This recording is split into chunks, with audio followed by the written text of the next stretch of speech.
In the last video, we have seen how to create our own custom layouts using Slide Master and basic layouts. Now coming to quiz, we have slide type categories based on question types: graded questions, survey questions, freeform questions, and result slides. The major difference between graded and survey questions is score calculation. Graded questions let you calculate learner score based on the correct answers, whereas survey doesn't. Let's first click on graded question and take a look. Here we have different question styles like true false, multiple choice, multiple response, fill in the blanks, drag and drop question style. Most of them are pretty self-explanatory. If you aren't sure about the behavior of any question, you can always find a brief description about the template over here. We will also take a deeper look at these question styles later in the course under the topic Working with Quizzes.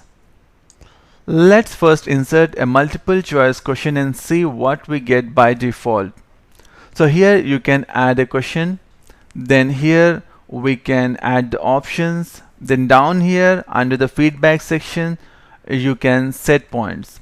But when we insert a survey question, you can only add a question and the options, but we cannot calculate the score unlike the graded questions, as we do not see a feedback section for survey question type. Other than that, both grade and survey questions are quite similar. Next, we have freeform questions. Freeform questions are a bit advanced. These question types allow you to create your own question styles using shapes, pictures, or even text. So here we have different question styles like drag and drop, pick one, pick many, text entry, hotspot, and shortcut key. We will look at these question styles later in the course under the topic Working with Quizzes. And then finally we have the result slides. Let's see what we have in here. We have different styles for graded questions and survey questions. Let's insert graded questions result slide.